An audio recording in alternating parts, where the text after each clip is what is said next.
c'est un ensemble de facteurs mis tous ensemble qui nous ont fait aller de l'avant avec la démarche.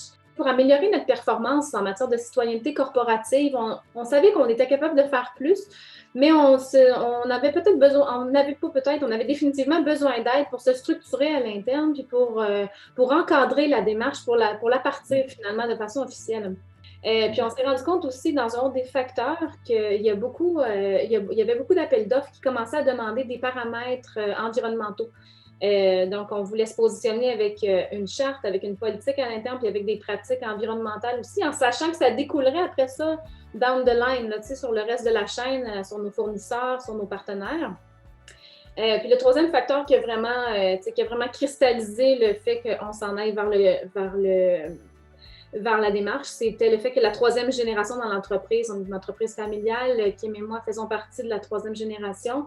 On était un petit peu plus jeunes, puis on poussait encore plus dans ce sens-là, puis on avait beaucoup de collègues aussi, autant sur les chantiers que dans les bureaux, qui voulaient ça aussi, qui s'engageaient personnellement, qui faisaient déjà beaucoup de gestes de façon personnelle au niveau dans l'environnement. Donc, tous ces facteurs-là mis ensemble, ça n'a pas été un cheminement très complexe de dire oui, on applique, puis on se lance corps et âme dans la démarche. On a mis toutes sortes de démarches en place, là, comme a parlé au niveau du comité. Il y a aussi des dîners mensuels où est-ce qu'on fait toujours un dîner, on essaie que ce soit un dîner qui soit le plus vert possible là, au niveau de l'emballage, au niveau du côté santé, de manger local. Puis on véhicule des messages à travers ce dîner-là. Le dernier, par exemple, on a fait un calcul rapide à l'interne, puis on s'est rendu compte que juste le fait de fermer la machinerie lourde qui est sur les chantiers pendant les 2 pauses de la journée, donc un 15 minutes le matin et un 15 minutes en après-midi pour les travailleurs, si toutes les machines ne sont pas à idle, mais sont vraiment fermées, ça fait une économie de juste cette démarche-là, là, de les arrêter complètement, ça nous économisait 1 tonne d'émissions de gaz à effet de serre par jour.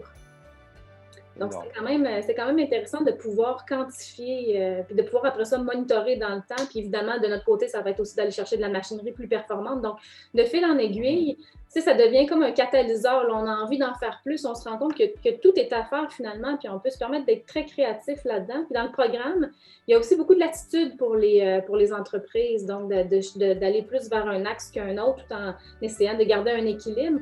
Mais c'est quelque chose qui est intéressant de notre côté. Puis quand la démarche est vraiment partie, puis que le comité de développement durable est vraiment sur pied et fonctionnel, c'est incroyable les avenues qu'il y a de faire sa part finalement.